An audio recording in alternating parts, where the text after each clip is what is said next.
The minor arcana make up the majority of the tarot card deck, and as such, they're the cards that are going to change the most frequently from reading to reading.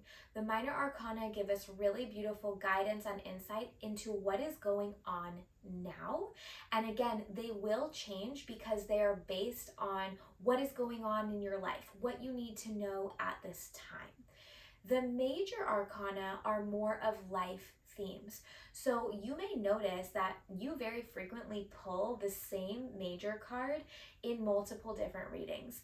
When this happens, it's because you are moving through a transition in life, and this card is continually coming up because you are still moving through this process. Additionally, when a major card comes up, it lets you know, hey, you are going through a transition right now. So let's say you pull the death card. Everyone is really afraid of the death card, but it happens to be one of my favorites. That means that you are quite literally leaving behind a certain version of yourself and transforming into a new version of yourself. So understanding that, wow, I have this major card telling me that I have a huge transition going on right now. I need to give myself some grace for more time.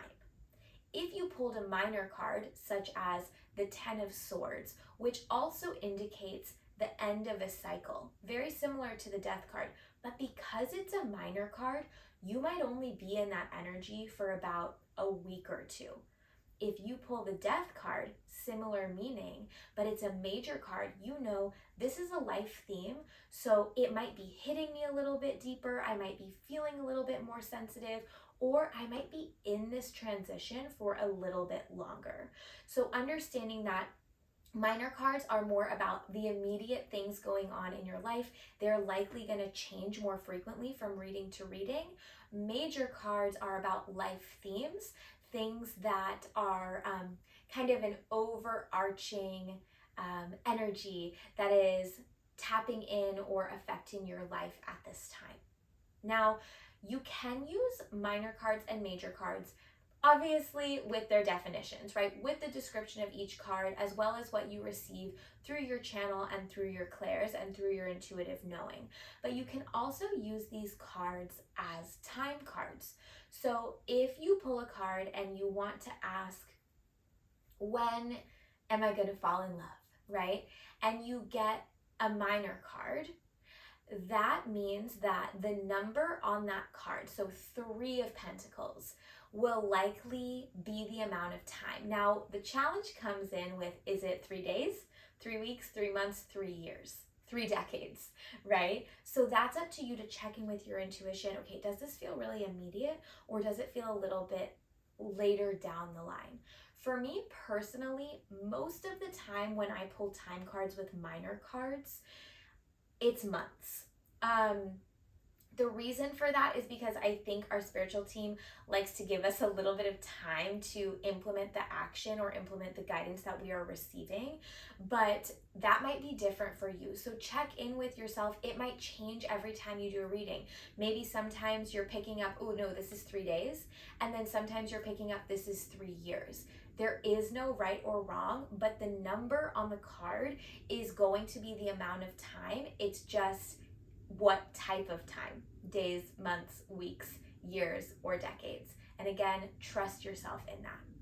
Now, for major cards, there are 2 ways to use a major card for a time card. So the first way is that each major card is actually related to a sign, an astrological sign. So let's say you're pulling cards and you pull Justice, and you've been asking, when is this going to happen? And you pull the Justice card. Justice is Libra's card. So it's likely going to happen in the sign of Libra, right? So you know, okay, sometime late September, October. The other way that major cards are time cards is that they're not time cards at all. And what I mean by that is, instead of, oh, it's going to happen in this amount of time, it's that whatever you want to happen or whatever you're hoping happens won't actually happen until you learn the lesson of the major card. So let's say you are not looking at the Justice card as Libra, as a time card, but you pull Justice and you realize, ooh, until I learn to live in balance and in fairness, this thing that I want to happen isn't going to happen. I need to learn this lesson first. And once the lesson is learned, then I will be able to do this thing or receive this thing or whatever it is you may be asking on. So there are a few different ways to use the tarot cards in terms of time. You don't have to use them in terms of time at all. If you prefer to stay in the present moment, as I most of the time do, forget about all of that, right? But if you want to have that skill and that tool, please know that you can use the cards for time. Now, the last way that I like to use tarot cards is actually when asking yes/no questions. A lot of times when you're pulling tarot or you're pulling tarot for someone else, they're going to say, is this going to happen? Or am I on the right path? You might be asking the cards that question yourself and you want a yes or you want a no. Tarot doesn't really give us yes or no so clearly. It gives us guidance. It gives us information. But you can set intention for the cards to be yes/no cards for you.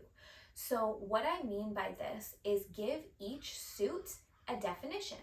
So for me, swords are yeses, pentacles are nos, cups are maybes, and wands are not yet. When I say maybe, I mean it is undecided. We don't know yet. Even your spiritual team, they're like, we don't know. More needs to unfold before we can figure out what happens, right? So instead of focusing on the card that I pull, the specific card, I'm looking at the suit and I know that it's going to match the yes, no, not yet / maybe and the maybe / it's undecided and then the not yet. Now, what happens if you pull a major card? Again, it goes back to what we said before. That is guidance. So it's not a yes, no, it's undecided or a not yet. It's a, hey, until you learn this lesson that is coming through in this major card, we don't know, right?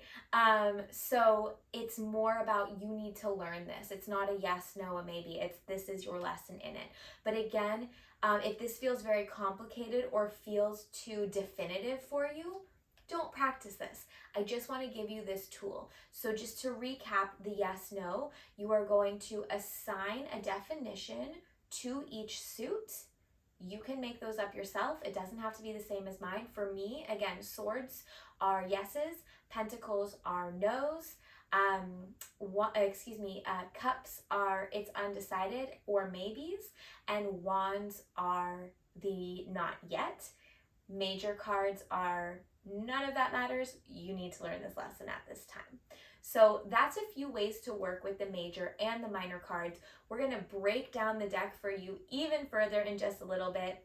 And I'm going to be telling you keywords for every single one of the cards. This is really helpful when you're starting to learn each of the definitions because you can just remember those keywords. Of course, there is always much more guidance in the description as well as through your intuitive channel. But I find that having these keywords are kind of like anchors to jog your memory of what else might be coming through for the card.